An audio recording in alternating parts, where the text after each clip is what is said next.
Get that shit out of here. Welcome back, Snoop True. What up? I'm with my brother Trey, Trigger. How y'all doing? And we went to Noodles and Company. I ain't never had Noodles and Company. You really? Yeah, Oh, noodles is dope. What's this? But I always make sure, I don't care what I get the little Parmesan crusted chicken on top of it. If I can open this thing. There we go. I always get the little Parmesan crusted chicken. Yeah, no, this is so for the camera. I like that. Ooh, yeah, that's gonna be a nice little thumbnail. You wanna say prayer quick? Yeah. Thank you, Lord, for blessing me with the opportunity to have lunch with my brother on my lunch break. Thank you for providing us with this meal and just taking care of us in our daily lives. Amen. Amen. I forgot a straw too. You grab one? Yeah. I got one for my drink over here. Sorry, my car's so tiny. No, you good. I got a Sprite mix. Here, I'll put that right here. You got a fork in there? It's also my wife leaving her damn drinks in my car all the time. That might be your drink, but still, she do that a lot, and it irritates me. You got a fork? No, I don't drink canned soda. No, this is mine. You got a fork in there? Wow. Yeah. I remember. Okay. There you go. Let's see. So let's go ahead and give this a shot here. Got to get the chicken in there. You know what I'm saying? Get your Keith Leon.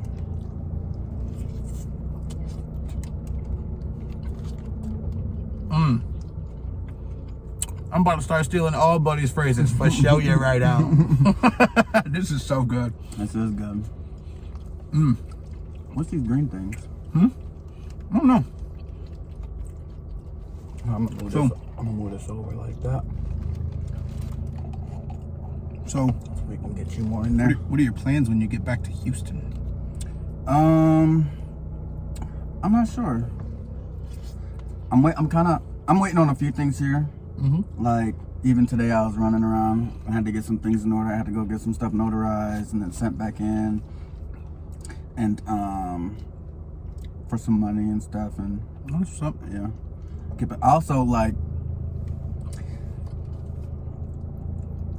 my plan was to be in Wisconsin for the summer. Well, I was gonna come back in like August, stay like a whole August. That was my plan. And then now I'm here. It's just so much easier to just stay till your birthday. Yeah, well, I don't know about that, but save some money and really just like not stress about certain things. Yeah, I dig that. It's been smooth though. I'm glad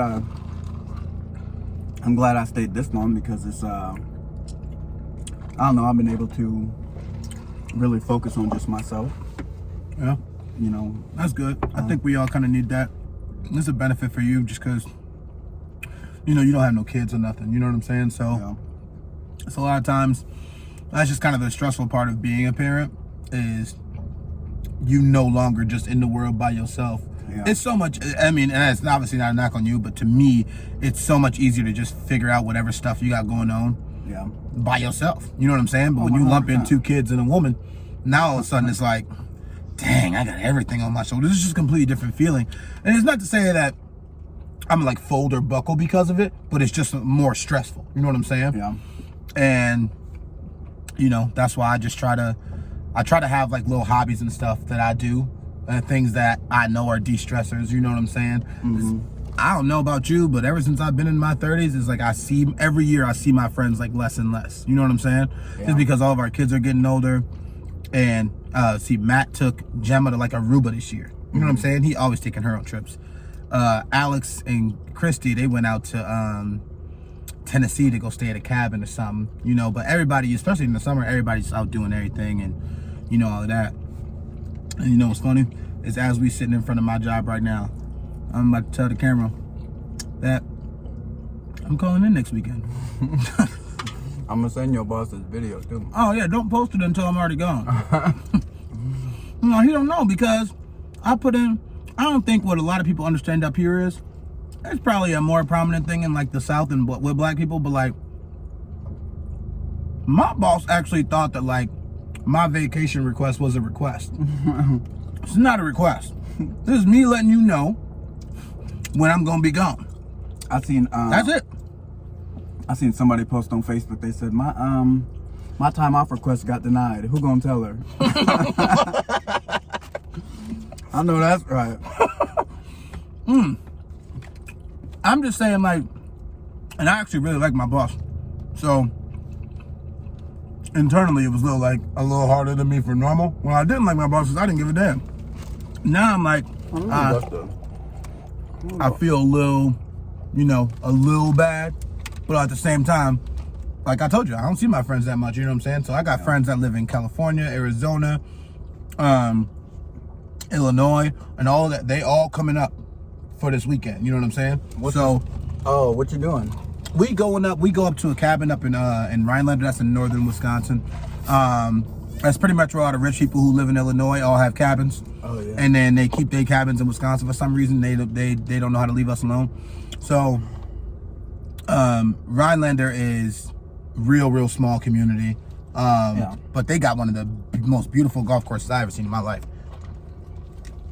See, the thing about my friends are none of them have kids.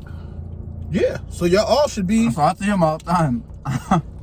Once Levante Dalvin. I don't rock with Rob no more, but he didn't have kids either. Devon, I don't see Devon at all, but he has kids. But out of my top two friends, Dalvin and Levante, we all just. So what was like the nail that put in the coffin with Rob?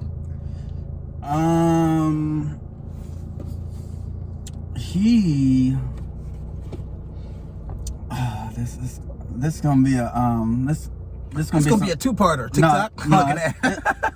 It's gonna be so with them. Robin tries. I don't know. They was doing like a lot of shady-ish stuff, or like talking like crazy about like Dalvin and stuff, and then they would think that I was like running back to tell Dalvin, which to me I don't care. Like y'all say what y'all want. Like we all supposed to be friends, even though I was closer to Dalvin than them. But if they don't like something, and then they'd be complaining about it. One day he just came home late, and they was like, Snoop, what did you tell him? I'm like, I didn't say nothing. What y'all talking about? So then it was like that, and then I forget what happened or what was said, but Dalvin unfollowed Robert and Try from Instagram, and from there, they called me and like snapped on me like, what did I say? And I'm like, I didn't say. I might have said something. In this case, because I think I was. Well, I ain't gonna tell nobody yet. Nah, because Dalvin was on the phone with Robert, and then Robert was talking with him, and one, it kind of irritated me because he was saying like, oh, Snoop's supposed to be your boy, and you're not doing enough for him, and yada. I'm like, wait a minute, because I got mad. Like, what do you mean? I have a home back in Wisconsin, and this is when we was when we staying with Dalvin just for like what? I'd say for like 9 months. I'm like, what are you talking about? I'm the only one in this house that has a home back home. Like, I'm not gonna throw no shade on nobody else, but y'all need to figure out what y'all doing, because when I leave, listen, I have a place, I have a car, I have a place, I have money. So if for like you saying that, and I'm like, I don't rely on no man for nothing. I don't get what he's saying. I think it more of like, because he was doing like YouTube for so long that he should have been mess with me, and like, but I'm like, I don't care. I'm living my own life. Like, don't speak for me. And I do think Dalvin did what I do think good friends do, which is he put you on his platform and allowed you to build your own stuff yourself. He's not supposed to carry you. That's what I'm saying. And the way like Rob was telling him, it almost made me feel like I was like I was the needy, like down, like I was down bad. I'm like, I am not down bad whatsoever. So I'm like, why'd you even saying this? But then, just like little things that like the people felt like should have been done. I didn't agree with that. And then Dalvin's the type of exactly what you just said. He's kind of like, what do you mean? You want me to hold your hand? Like, I give you the, and I literally did what I was supposed to. As your friend, I introduce you to the business. I give you the blueprint. I help you. I even put myself and a bunch of my followers and my friends onto you so you can build your own platform and take off your own stuff from there. Now, That's what a good friend does. He doesn't hold your hand and babysit you the entire time and go, now on your next video, do this. No, you a grown man. He helped you. He helped you exactly the way a good friend should. That's why I fuck with Dalvin. And then for the fact for you to try to speak on my behalf as if I feel this way, because I don't. I'm a very open, vocal person. Like, if I feel like something is off, I would have said something. I'm not gonna ride somebody else's coattail. I'll be like, oh man, you supposed to put. I don't get. You do that is your thing. You do that. And you invite me to. Of course, I'm like, as soon as I got invited, I'm like, I'm all for it. But I'm not gonna be like, man, I'm supposed to be there too. I got my own life to live at the end of the day. You had never seen that Joyner Lucas Broski video? He just released it, but he had the dude. You ever watch Power? No.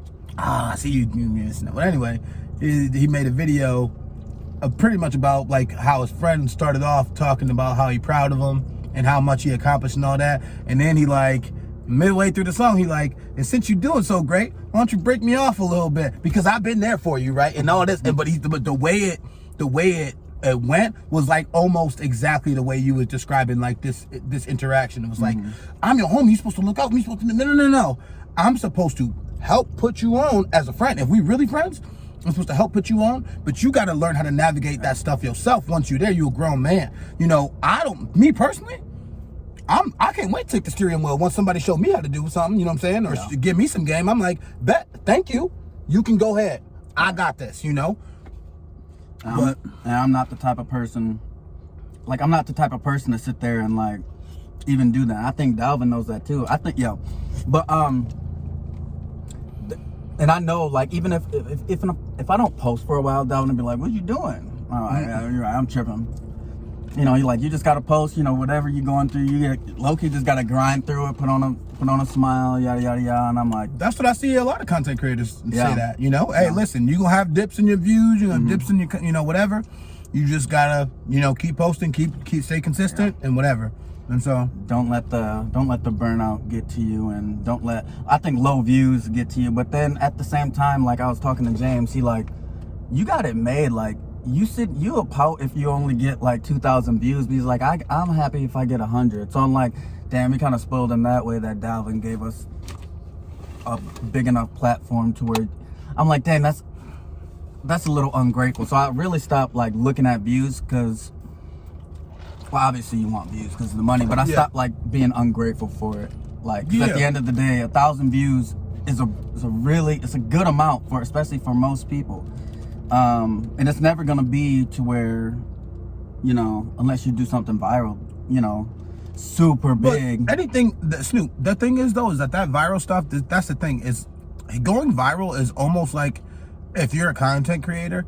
Is kind of low-key like hitting the jackpot if you're on the lower end of the totem. You know what I'm saying? Because once you get that viral video and you have all those people flooding your page, now, for the most part, if you actually have good content and a good personality or whatever, you're going to get them followers. A good amount of them. You know what I'm saying? For me, I think you got to go viral about 3 or 4 times.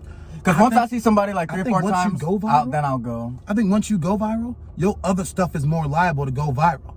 Because it brought attention to you. So let's say you did,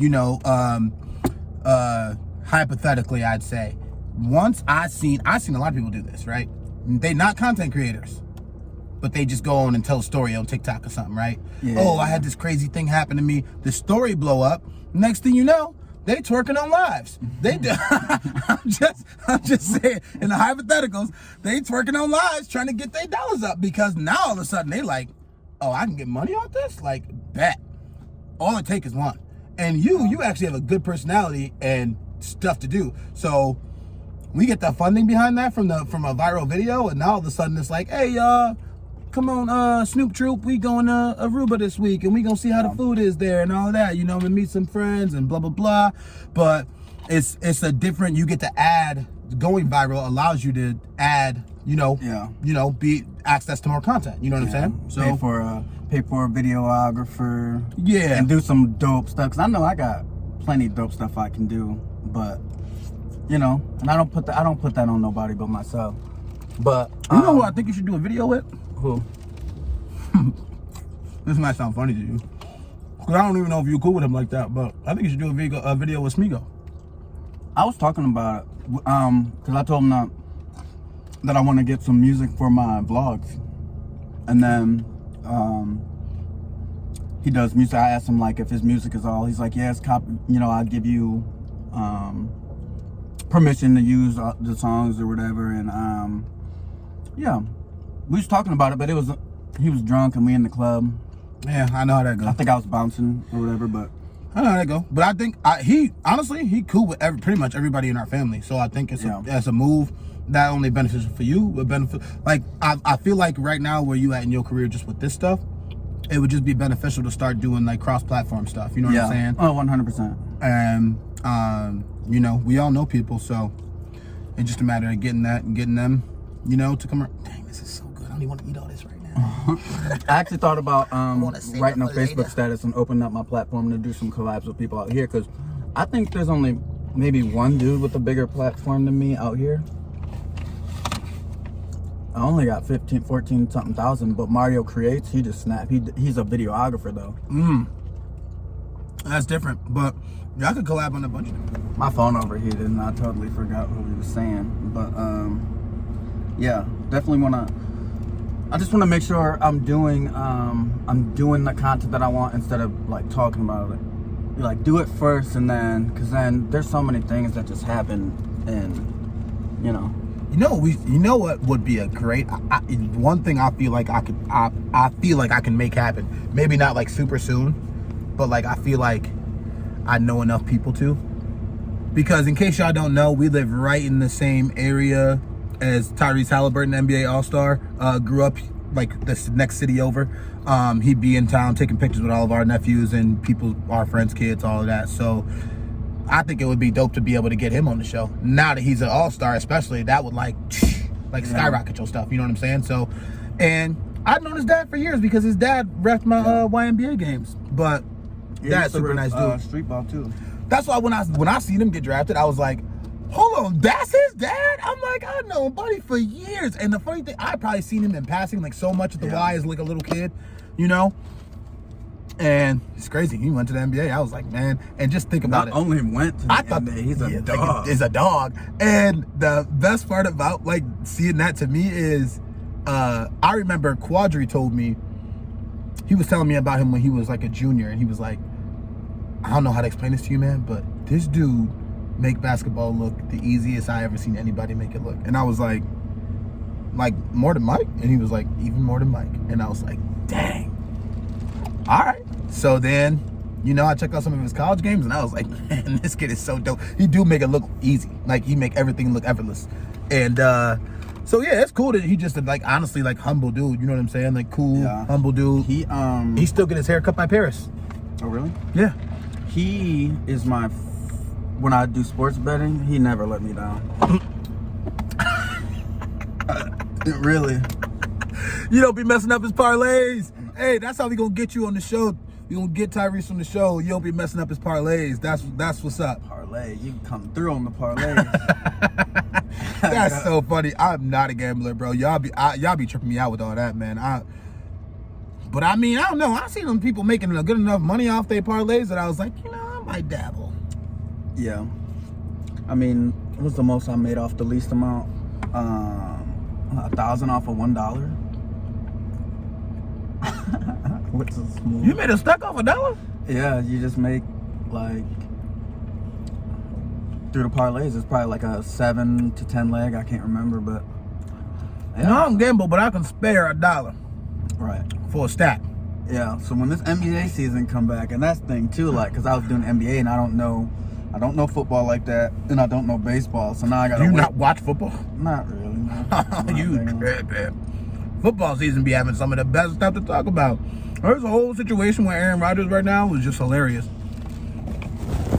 Let me flip that up. We can barely see you. I'm all lean back. I'm chilling. That's cool. Anyway, I just feel like you're kind of missing out with the football stuff, but even like baseball, I started getting into baseball more because this sounds crazy to me, or it might sound crazy to people, but excuse me. I like seeing people of color beat white people at their own games. That makes sense. Yeah. And all you see in baseball is you be watching these Dominicans and these Cubans fuck them up. And then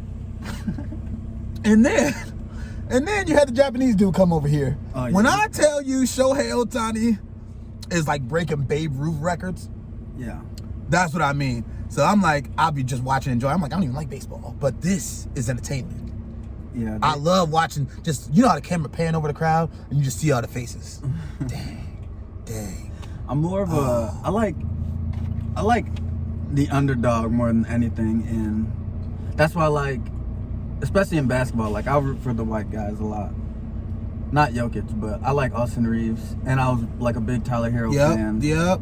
I like the American white dudes. Yeah. That's not to say that I hate on the European white dudes, but I feel like typically they come over here with a lot of like clout and stuff already because they played pro for so long. And I'm like, even if you did, like Jokic played pro for so long, but he been in the league since 2016. That's 7 years. They act like he came out of nowhere. Yeah. No, he's been in the league for a long time. Like, I really like. Dang, who did I like? Luka did come out of nowhere, but he a ball. That's really all it is. Like he was cold, and he won MVP in the European League. No, I said that. That's what I said. Like Luka didn't come out of nowhere. I knew about him because I knew about basketball, and I was like, buddy's nice. He should have went #1 that year. Yeah, I like a lot of the American white NBA players, and I like rooting for them just because they are the underdog for the most part. And Tyler Hero, Austin Reeves, Gordon Hayward, Caruso. Caruso was my boy. Oh, yeah, I like Caruso. Caruso was my boy before he jumped ship and went to Chicago. I don't blame you though. Get your money, but I'm just saying. I like JJ Redick too. I like his podcast a lot now too. I love JJ Redick's podcast. That's what, honestly, his podcast made me realize he was kind of a real one. Dellavedova. Yeah. He's Australian, actually. Oh yeah, but I like him anyway. He's Australian, and so is no, I don't think Steven Adams is Australian. I think he from New Zealand. I don't know I don't know what the term is for that, but he's from New Zealand. But Kiwi. Yeah, but I ain't gonna lie to you. You know who I've been paying a little bit of more attention to now? It's this black dude. He a tennis player. I can't remember his name right now. Oh, he's from Atlanta. I just saw. Yeah, he just looked like a regular. He's like a regular, like a dude didn't grow up playing tennis. You know what I'm saying? Yeah. Like went out there hitting Dougies on people while he hitting backhands, and I'm like, what is this? I love the blackification of white sports. I just like seeing that.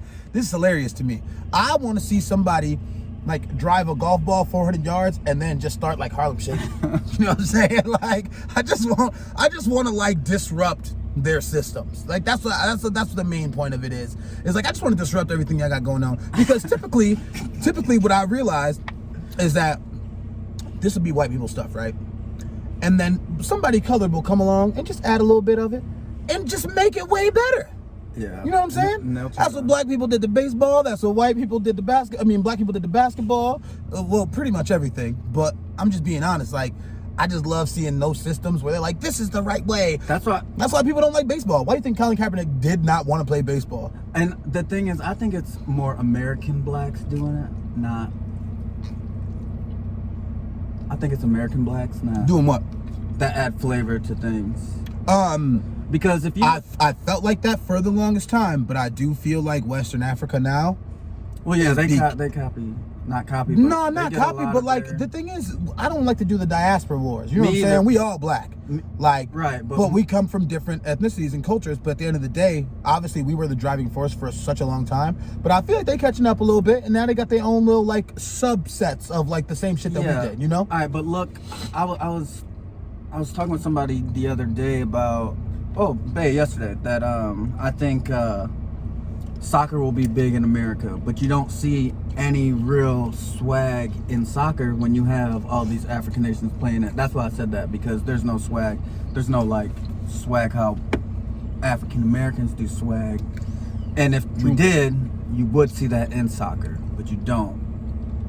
That's more what I was getting at. True, but how do you get more black kids in America to play American soccer? Well, I think with Messi coming over, I think America as a whole will adopt it more, become a bigger thing, and you need one really good black person for black kids to. But I just feel like, maybe it's just because I'm black, but I just feel like black people are good at shit, like good at everything. You know what I'm saying? Yeah. Like obviously not all of us, but like as a collective, like I'll be watching, like especially like when it comes to sports, and I'm not saying that like that's all we good for, all we can do, but I'm just saying in that general sense, if we let's say we took, this country has 300 million people in it, you know what I'm saying, 300 million people in it, right? Mm-hmm. And you take all of our best athletes and then say, hey, y'all go tell y'all kids to go play soccer instead. So then we have Bronny James playing soccer. We'd have Austin Rivers playing soccer. We'd have, you know what I'm saying? Just really think about the list. The list of athletes, kids who are, you know, younger, who would come into, you know, they played with their dad played or whatever, but let's say they encourage them to play soccer. It would be stupid. We'd have some of the best athletes ever playing soccer. They just don't want to play it because they haven't. Basketball, I feel like, got more popular. It was America's like biggest sport, right? Why did basketball all of a sudden get so much more popular over the last 20 years? Because, I mean, let's be honest, it's the swag of it all. You know what I'm saying? Like, all the, like, I can tell white kids that can hoop right away when I walk in the gym, just by how they look and they swag. Like, they have swag of black kids. Like, it's a whole different thing. You know what I'm saying? Yeah. The regular white dudes come in, hey pal, how's it going? They very like, you know what I'm saying? They very like, I'm just here to play my role and all that. Nah, them young white boys be like, listen, give me the rock and get the fuck out my way. There's like a hooper confidence that you can tell exactly. Somebody can, But I think, I think soccer may be in the top 3 of American sports in the next 15, 20 years. I think I would actually like to see that. And you'll see, I mean, it'll be interesting to see who's going to be but I think with the black community, when it comes to sports, is everybody wants to be an athlete. So that's what you see. Mm-hmm. You know, growing up, I know all of us wanted to play. We play basketball every single day. Oh yeah, that was mine. No days off. 8 hours in the summer. Get off of school, go hoop till we get picked up at 10 p.m. And I was single-minded in that pursuit though, especially when we was in Cleveland for that summer in like 05. Mm-hmm. I'm talking about, that was all I was thinking about. Like, I'll wake up, and it's the same, put on my basketball stuff, and go to the court. It's the same kids every day. And this is only this court. There's, you know, so the whole black community is playing basketball essentially. Mm-hmm.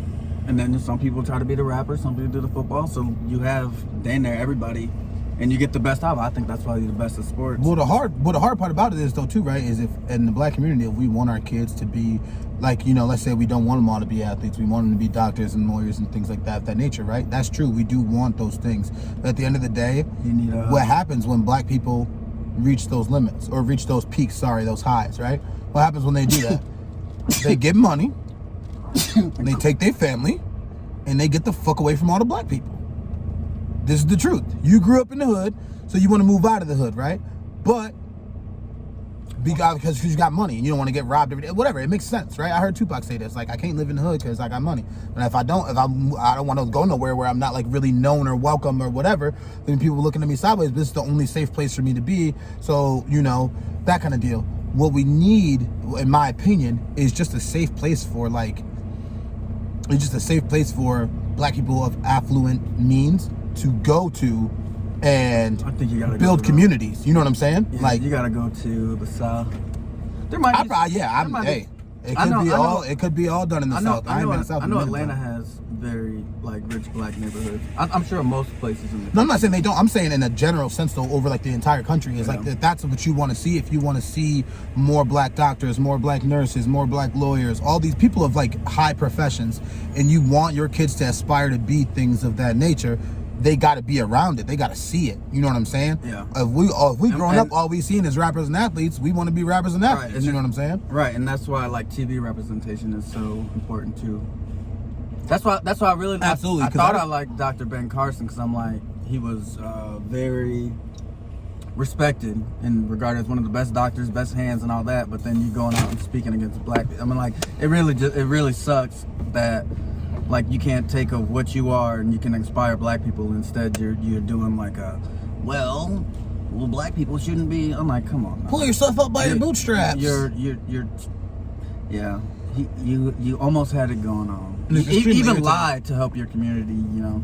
Yeah, exactly. Because honestly, that's one of the biggest things is like if I was gonna have like a black person of my choice in power to be doing, you know, Dr. Umar doing like political no, but he's funny, bro. He actually, that's the funny thing with him is like he actually could like do, is that Nick Backman? That is Nick Backman. He going to the thrift store. Anyway, you could actually get people to like buy, you know what I'm saying, like buy into it in a better sense. But I do agree with you though, like the representation on TV, all of that stuff, it's a world's different. Like it's a world of a difference of being able to see yourself in characters, you know what I'm saying? Yeah. Like for one, I see my sister a lot in one of the doctors, the black doctor from Grey's Anatomy. I can't remember her name right now, but if anybody watched Grey's Anatomy, y'all know who I'm talking about. She the main little short doctor. Yeah, but Shauna is a lot like her. Like if you watched it, you would see. Because if you don't know her, she seemed low. She can seem like asshole-ish. You know what I'm saying? She can seem like somebody like, dang man, she did nah. But then as you watch the show, as you get along with it, you just see deeper parts of her internally, how she was like the one black kid in her school and had to work through medical school by herself and do all these, like, you know what I'm saying, all these little different things, but she don't use none of that as an excuse of why she couldn't be successful, or you know what I'm saying. But like seeing stuff like that. Also, Grey's Anatomy is written by a black woman, Shonda Rhimes. You know, she read a lot of great shows for Hollywood, so just stuff like that. She wrote Grey's Anatomy. Yeah, she wrote Grey's Anatomy, she wrote Scandal, she read a bunch of stuff for Hollywood. And as soon as they was not trying to pay her no more, she said this is Netflix will pay me. And I love that for her. But yeah, anyway, I gotta go. I gotta go back to work. I'm sorry. All right. Thanks for coming. Y'all make sure you follow me on all my socials. You want to plug? Yeah, y'all can feel free to follow me if you want to. I'm on Instagram, Wisco Trigger 21, and that's probably it. I ain't gonna lie to you. Y'all need to see me on TikTok. I'm a ridiculous person. Well, I have to plug your TikTok too. Don't plug my TikTok. But other than that, it's always a pleasure eating with y'all, and appreciate you having me, bro. Make sure you follow me on all my socials. Ellie Carson, LECARSON. Thank you guys for tuning in. Keep my shit been going, oh. See, no, you are not my bro. Please quit acting like you know.